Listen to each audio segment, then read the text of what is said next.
माइदांस्रि गुदि फरायसालिया आगर दंफां गायनानै माबायदियै मोजां रां मुलाम्फा खालामनो हायो बिनि सायाव सांग्रांथि मेल लानाय जादों। धेमाजि जिल्ला जलाई महकुमानि सिङाव थानाय माइदांस्रि बर' गुदि फरायसालियाव आगर दंफां गायनानै माबायदियै मुलाम्फा खालामनो हायो बिनि सायाव मोनसे सांग्रांथि मेल लानाय जायो।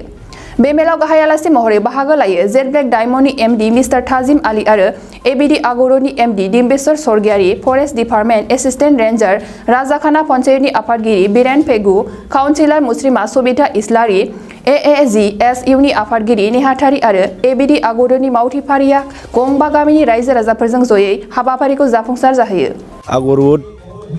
आगरउडा दंफांनिफ्राय जे मोनसे अगरु होननाय मोनसे बुस्थु ओंखारो।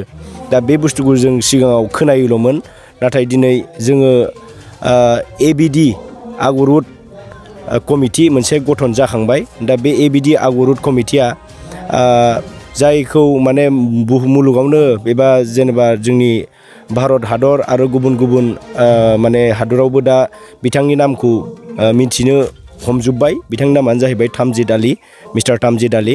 दा बिथांखौ जोङो दिनै नैबे गामियाव गासै मोनब्रै मोनबा गामिखौ ज' लाफानानै गामिनि रायजोफोरखौ माबोरैहाय जोङो नैबे अगर दंफांनि सायाव सांग्रां जानांगौ, आगर दंफांखौ मानो थाखाय गायनांगौ आरो आगर दंफांनिफ्राय जोङो मा मोननो हायो, बिनि थाखाय जोङो मोनसे एवारनेस प्रग्राम जों लादों, सांग्रांथि मेल।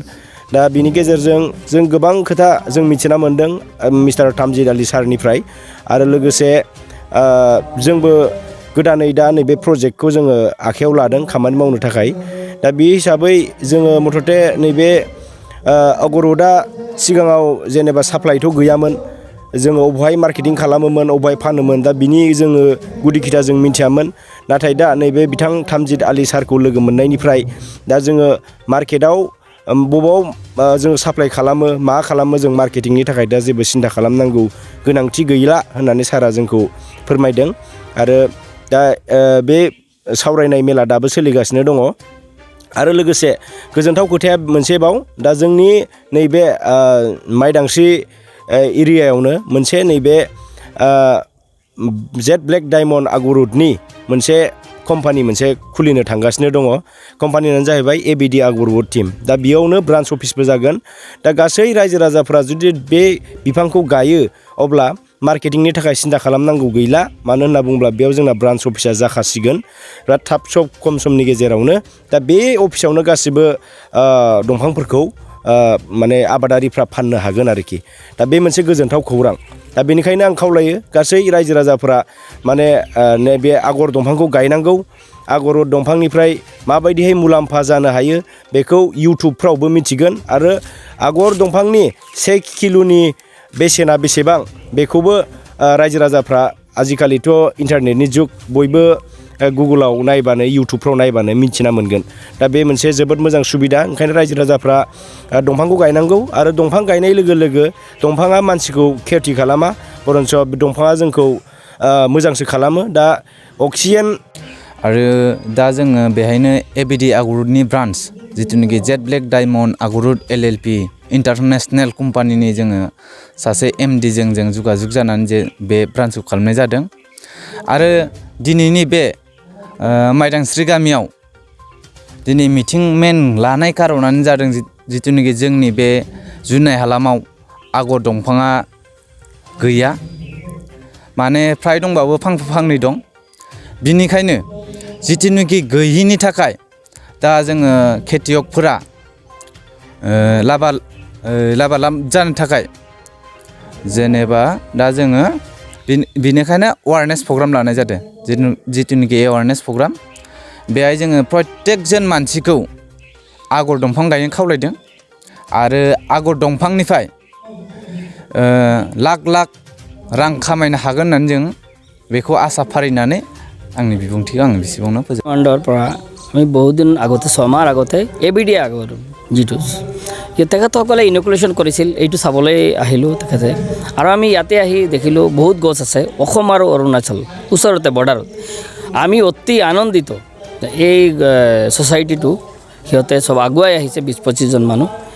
সিহঁতে আগুৱাই আহি যে আমাক মাতিছে, আমি বহুত দিন টাইম দিব পৰা নাই আহিছোঁ। আৰু আমি ইয়াতে আমি আজি আপোনালোকৰ মাধ্যমত এইটো ক'ব বিচাৰিছোঁ সকলো ৰাইজক আপোনালোকে আগৰ গছ ৰুৱক বাকী যিটো আগৰ উৎপন্ন কৰিব কাৰণে যিটো কৃত্ৰিম পদ্ধতিৰ মেডিচিন আমাৰ খুব ভাল মেডিচিন বাইবেক গ্ৰাণ্টি এখন আমি কিনিম আৰু যিবিলাক গছ আছে এইবিলাকত আমি বৰ্তমানে আমি এইবিলাকত 70% 70% আমি ইনভেষ্ট কৰি ফাৰ্মাৰক এটা পাৰ্চেণ্টেজ দি আৰু যিবিলাক আমাৰ ছ'চাইটি আমাৰ লগত কৰিব তেখেতসকলক দি সিহঁতো লাভৱান হ'ব ফাৰ্মাৰো লাভৱান হ'ব আমিও লাভৱান হ'ব আমি এইটো চবক জনাইছোঁ আপোনালোকে আগৰ গছ লগাওক আৰু য'ত আগৰ গছ আছে কাটি নেপেলাব বাৰে বাৰে কৈ আছোঁ আপোনালোকে আমাৰ লগত যোগাযোগ কৰক এবিটিৰ লগত যোগাযোগ কৰক অসম অৰুণাচল এইটোৱে আমি ক'ব বিচাৰিছোঁ কাটি পেলাব নালাগে আমাৰ আছে জেড ব্লেক ডায়মণ্ড আগৰুড LLP ইউটিউবত মাৰিলে হ'ব আমাৰ গুগলত মাৰিলে হ'ব এইটো খুব এটা ডাঙৰ নামী কোম্পানী পুৰা ইণ্ডিয়াতে কি সাউথ এছিয়াতে কৰি আছে আমাৰ যিটো মেডিচিন হাৰ্বেল মেডিচিন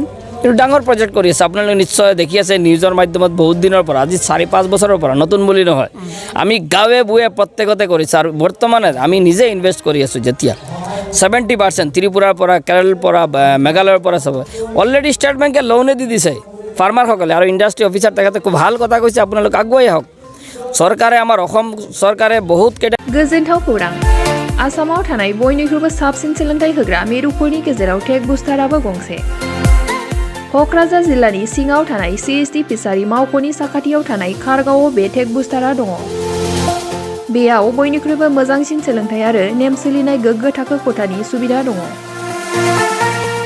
सारा भारतनि गेजेराव सायख'जानाय बायदि सोलोंथाइजों सोमोन्दो थानाय फोरोंगिरिफोर दङ टेक बुस्टाराव प्रफेशनेल जार्नालिस्ट आरो टेकनिकेल कर्सफोरखौ होनाय जायो 24 घन्टा रैखाथिनि थाखाय मोजां सुबिदा आरो टेक बुस्टारा नोंथांमोनखौ सौहैहोगोन नोंथांनि थांखिसिम टेक बुस्टारा नोंथांनि सिमांखौ जाफुंसारनांगौनि थाखाय गांल' नङा साहस आरो गोहोबो होगोन सोलोंथाइ लाखांनायनि उनाव 100% प्लेसमेन्टनि खाबु दङ सोलोंनो गोसो गुदुं बिथांमोना 9395695095 जानबुं नाम्बाराव जगाजग खालामनो हागोन